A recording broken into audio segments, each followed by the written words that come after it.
What is up, everybody? Welcome back to another video, and in this video I'm giving you guys my top 5 prospects from the Senior Bowl after, well, the first couple games this weekend. So let's get it started.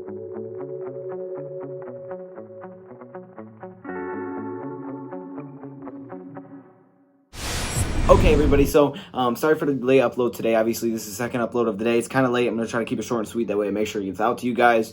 I was playing basketball, so that's why it's coming out a little late. You know, I haven't played in a hot minute, so I had to go ball up a little bit. Come on!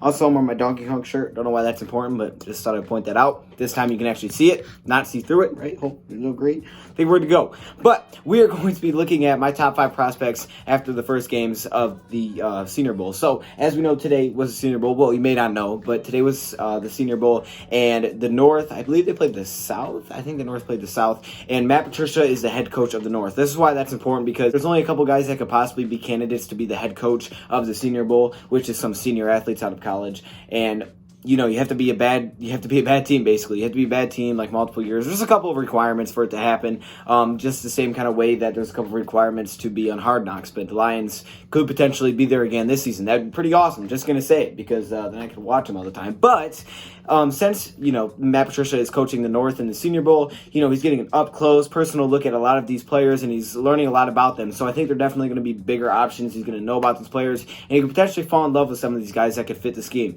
So I'm going to be telling you guys my top 5 players that are in the Senior Bowl right now that the Detroit Lions may be looking at to draft. So let's start this thing off at number 5. We have Lamar Jackson. Now, Lamar Jackson, the cornerback, not the quarterback out of Baltimore. That wouldn't work, right? I don't think Baltimore would be down with that. So the cornerback out of Nebraska. Now, this is a later round pick that I'm expecting to go kind of like Amani did. I didn't think Amani would fall as far as he did. For Lamar Jackson, I'm expecting to be like a 6th, possibly 7th round pick. Probably 5th through 7th. I'd give him somewhere in that range. He's a bigger cornerback, and he's put up some solid numbers, and a lot of people view him as a potential sleeper cornerback for this upcoming draft. And yeah, the next Amani Oruwariye. And I can see us doing that, because I don't think it's a huge need, especially if you keep Slay around where we have to go first round.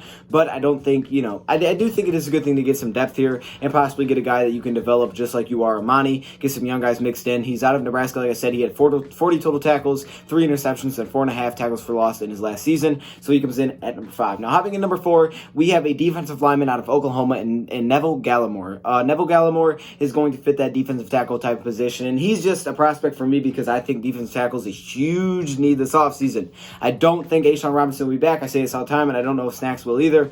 But Neville Gallimore could fill in that need potentially in the second round is where I see him going. I don't think he's going to go first. I see him going somewhere in the second round, maybe out of our pick. And this defensive lineman who had a really solid 2018 season and, you know, maybe a little bit of a dip, I guess, statistically in 2019, but still a solid player overall. 29 total tackles, 4 sacks, 6.5 tackles for loss. Still putting up solid numbers, playing against a lot of good competition.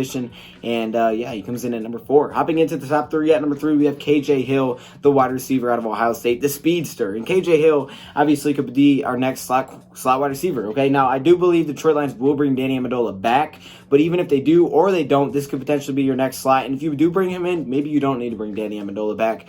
He's not proven, right? Danny Amendola is, but KJ Hill is crazy fast, just like every single Ohio State player is, and he's been very productive in their offense, and I think he would fit as our next slot wide receiver to get a lot of speed out there. We don't have tons of speed, and he would definitely bring it to the table. Now, 2019 wasn't his best year. 2018 statistically was, even though he played in the same amount of games. 2018, 70 receptions, 885 receiving yards for 6 touchdowns. But in 2019, he killed it in the touchdown aspect with 10 touchdowns. That's right, but only 57 receptions and 636 yards. Consistency, fast, good player, and overall, KJ Hill, I think would be a really nice line at the slot wide receiver position. Don't like Ohio State, but they do put out some talent. He comes in number 3. Hopping in number 2, I have the edge rusher out of Michigan and Josh Uche. Now, I'd definitely be down to draft Josh. I could see somewhere from 3rd and 4th round. He looks like a potential day 2 type of guy, so that'd be like 3rd round. Once you get out of the 3rd round, then it's day 4. Day 3. Then you got 4th round, 5th round, 6th round, 7th round. They try to squeeze it all in together. It's a long day. It's a long day of draft picks. But Josh Uche, depending on how far he falls, it looks like he's raising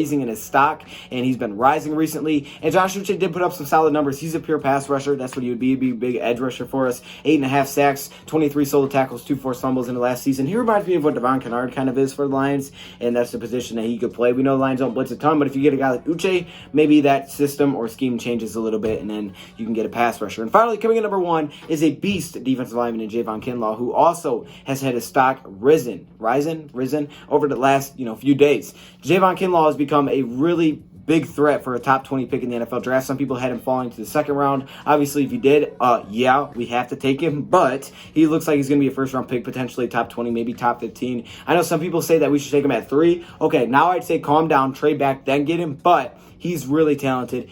Maybe one of the best defensive tackles that are going to be available, along with Eric Brown. He comes in at number 1. Let me hear your thoughts, comments below. I think all these guys would fit very well. Which one do you want? Thank you for watching, and I'm out.